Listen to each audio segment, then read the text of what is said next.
Hello, my name is Dr. Christopher Small, and I currently serve as the director of the Florida State University Online Educational Leadership and Administration Master Specialist and Modified Program here in Tallahassee. And I'm super excited to be with you all today to share a little bit of information about our field experiences, as well as expectations that you can have for the program and navigating this process as a new student or continuing student here at Florida State University. And so we'll walk through several items related to our field experience component, which is intended to be experiences that lead to our internship. And so these are introductory and beginning level leadership experiences that our students are required to have over the course of the two-year program, as well as supervising and mentoring by their supervising principal. And so we also want to thank each and every supervisor for agreeing to serve in this capacity. This is a huge component of our program in terms of allowing students to have that practical experience, as well as a mentor supervisor to work with them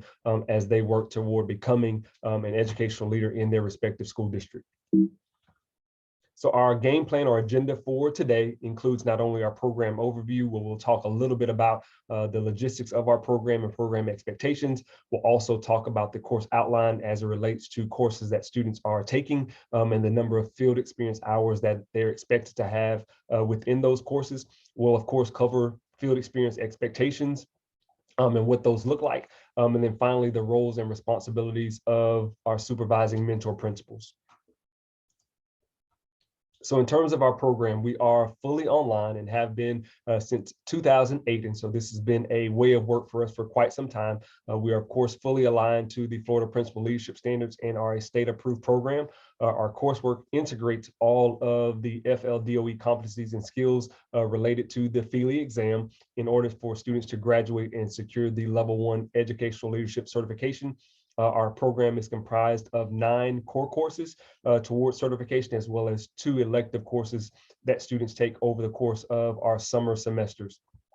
There are 165 hours of field experiences that are expected, and those are spread out over the course of 2 years of the program, and each core course within the program has a set number of field experience hours that students are expected to garnish as they're going through as they're going through each semester within the program.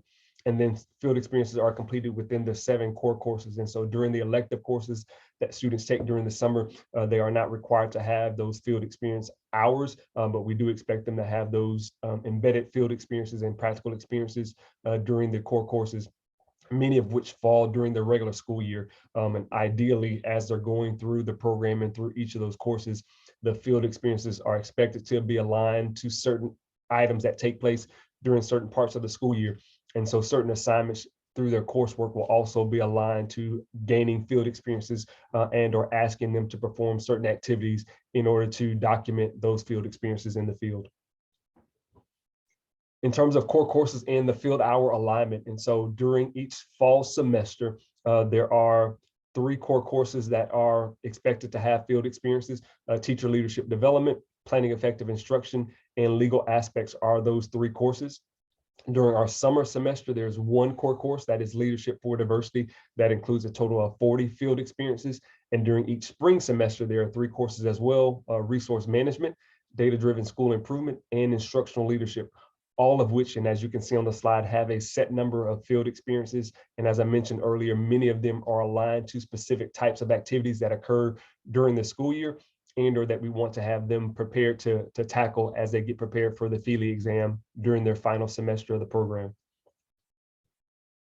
So field experiences, as I mentioned, there are 165 total field experiences, and the goal, overarching kind of premise behind these field experiences, is for students to be able to apply coursework to the field to understand and analyze leadership in action as aligned to the Florida Principal Leadership Standards. And so these are intended to be actionable activities that they partake in or observe in conjunction with their supervising mentor or another school leader or representative on campus, that gives them a better understanding of what school leadership looks like and how that is aligned to the Florida Principal Leadership Standards. The 165 hours is broken into kind of 2 pockets, and of that 165, at least 40 of those hours must occur at another school site.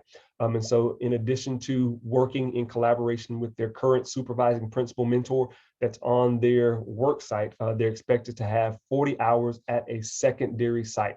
This secondary site is selected by the student and in conjunction with their supervising principal. And it's intended to give them exposure at a different school site. That's a different environment. It may be demographics. It may be going from an elementary to a middle, or from a middle to a high school. It may be going from a elementary to a K-8 system. And so anything that gives them a little flavor, a little taste of what school leadership may look like at a school that is different from their own.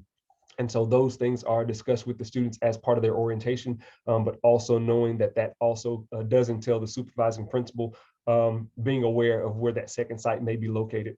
Those two supervising principals help to guide students through their internship or through their field experiences. And this eventually leads to that internship component where they're getting more of a hands-on application of skills with their supervising principal. So what are field experiences? We talked about this a little, but field experiences include activities related to the application of school leadership, curriculum improvement, and student achievement. And so these are a select number of pockets or ideas in terms of where school leaders may want to navigate some of these experiences. Field experiences also require students to take the content from the field and their understanding of that practical application to leadership standards and competencies and skills in conjunction with their coursework. And so these are avenues for students to get exposure to these various areas of school improvement, school leadership, student achievement, campus management, all of which are fair game in terms of experiences, but these are introductory exposures to the field of educational leadership.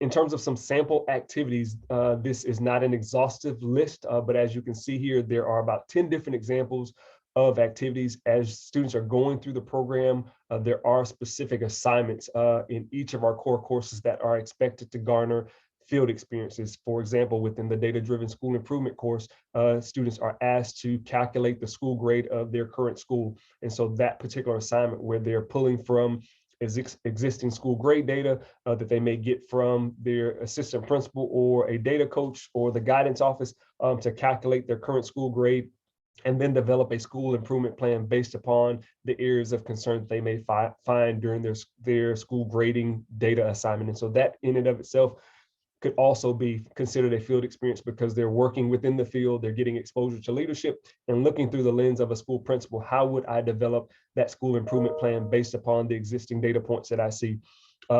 Attending monthly school board meetings, attending an AP meeting with a assistant principal on the school site, attending SAC meetings with their mentor, attending grade level meetings, attaining permission to attend an RTI or MTSS meeting.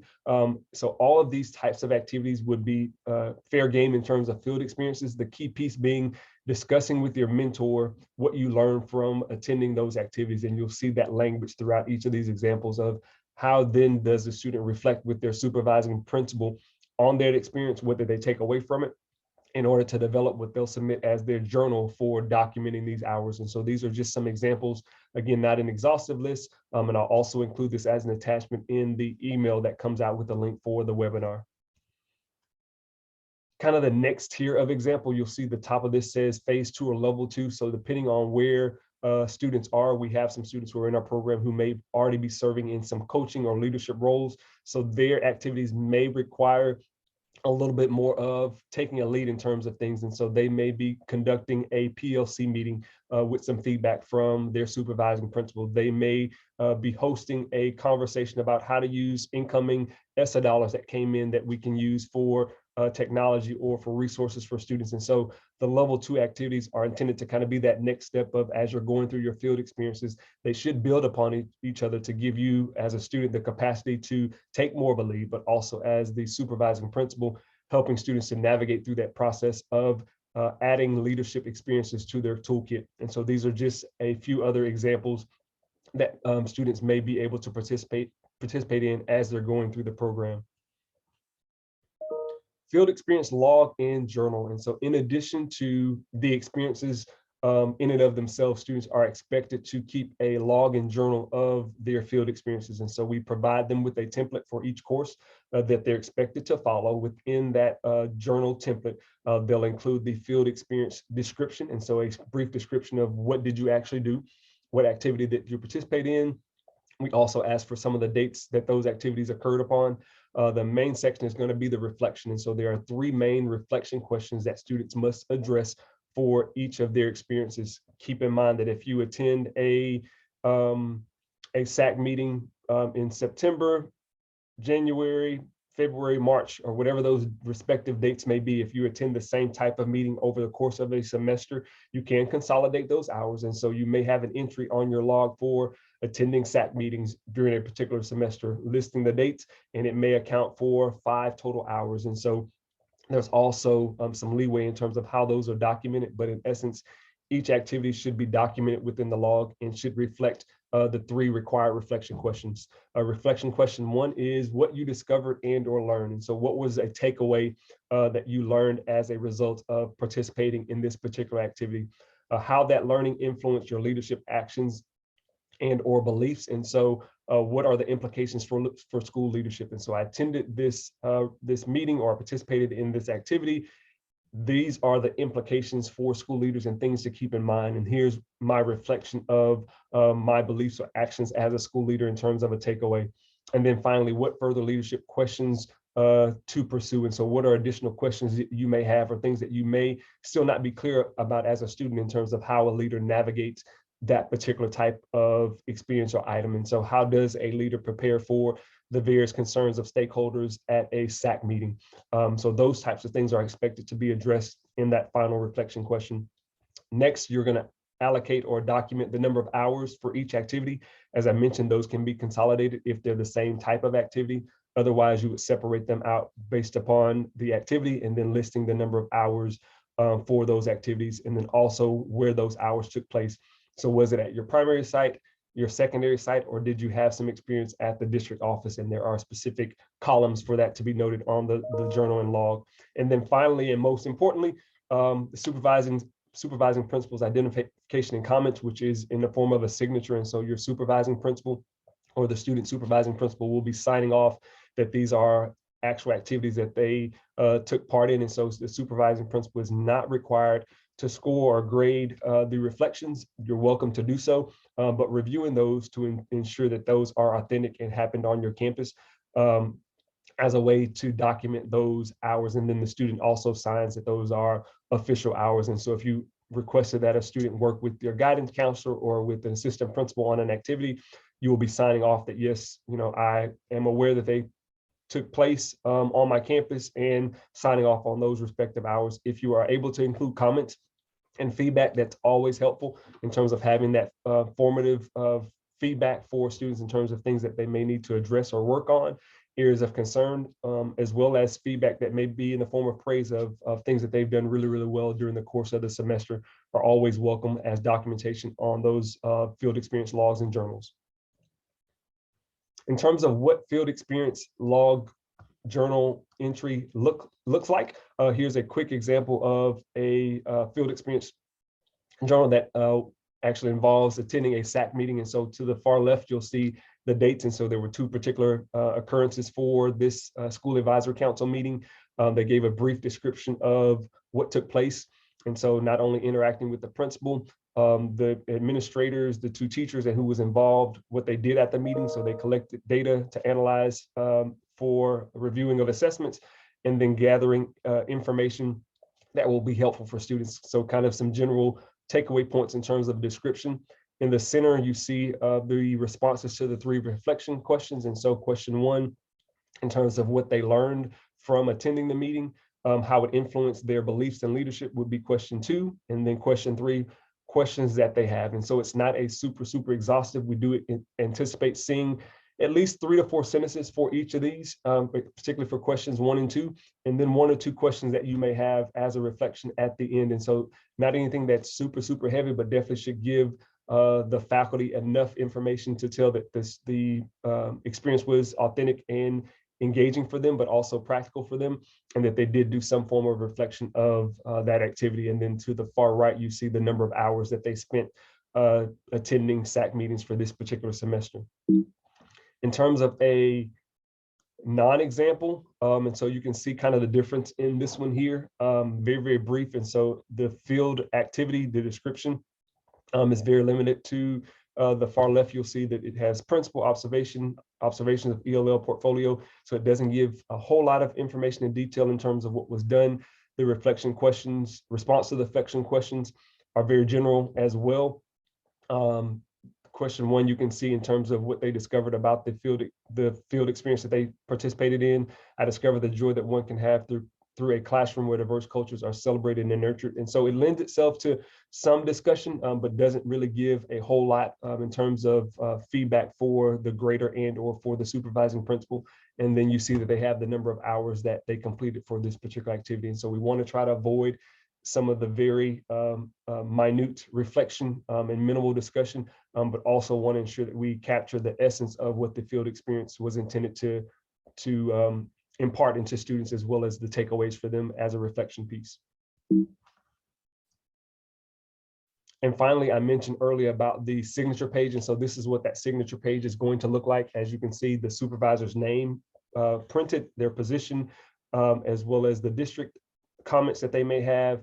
And then, of course, most importantly, the supervisor's signature and date, and then the student's signature and date. And so all of these must be completed in their entirety. In terms of comments, I usually leave that up to supervising principals in terms of what they want to include or not include for that piece. But this is feedback to the student for them to take into the next semester. And so we definitely encourage feedback and informative kind of commentary related to their performance for those particular hours.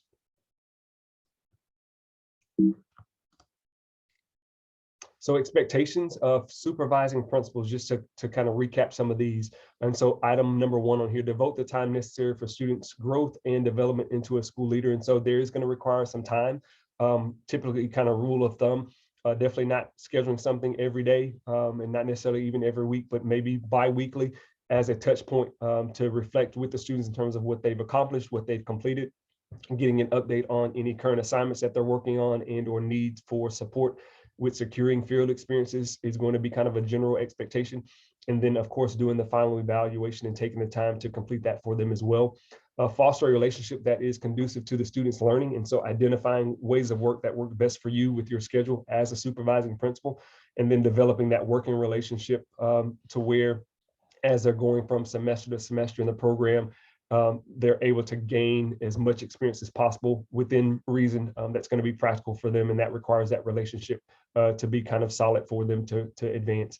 Preparing a foundation with the student that promotes learning.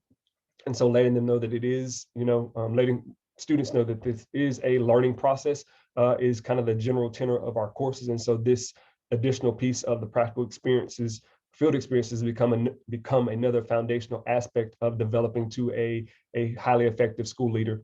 Share accountability for achieving the students' learning goals. And so depending on where the student is on your campus and what their current roles are, sharing in some of that accountability of outlining what are some steps that they can take in terms of developing their leadership and holding them accountable to making those advances. And so if you have tasked them with becoming more involved with certain items on campus, holding them accountable to those types of things, but also trying to provide those opportunities for them to be successful in accessing those leadership roles. Providing constructive feedback to the students regarding field experiences. As we know, school leadership has evolved within the past couple of years. And so that constructive feedback of how does a beginning school administrator not only advance in school leadership, but also what are those things that they need to improve upon to become more effective to address the various diverse learning needs that exist on our campuses throughout the state of Florida. What are those things that they need to keep in mind in terms of how to navigate the terrain and the politics behind it? And so sharing that constructive feedback on things that they can improve upon to become better, and then also allowing them that space to express areas that they want to work on and having that dialogue as well. Guide the student in leadership practices. It's pretty self-explanatory, but as a supervising principal, you're expected to guide them through some of these experiences in terms of connecting them with the right individuals. And so if they're working on scheduling, allocating or delegating time for, the assistant principal or the guidance counselor that's over scheduling to spend some time with them, to walk them through that process.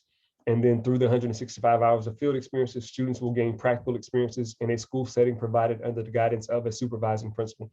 Again, it's not intended to be a super all-consuming activity for our supervising principals, but it's a 2-year span of activities that we're expecting students to kind of engage in. And so also knowing that these field experiences will be a part of their leadership journey and involving you in that process as a supervising principal. So questions or comments, I am available via email, as well as our academic program specialist, Ms. Debham Kelly. Feel free to reach out if there are questions about expectations. You will hear from me via email at least 2 to 3 times during the semester, just to touch base on where we are in the program, where they should be in terms of field experiences, as well as just information that may be helpful for you as a school leader in the state of Florida, in terms of updates that come out from DOE and or from the College of Ed here in Tallahassee that may be helpful for you as a school leader. But we greatly appreciate you taking on this responsibility and the time to serve in this role. We are dedicated to producing some of the best leaders in the state of Florida. And part of that process involves engaging our current school principals in this process to ensure that students have practical application of the knowledge and skills that we provide to them in our coursework. And so we greatly appreciate you taking the time to serve in this capacity. Please feel free to reach out if there are any questions. Thank you again for attending. Go Noles.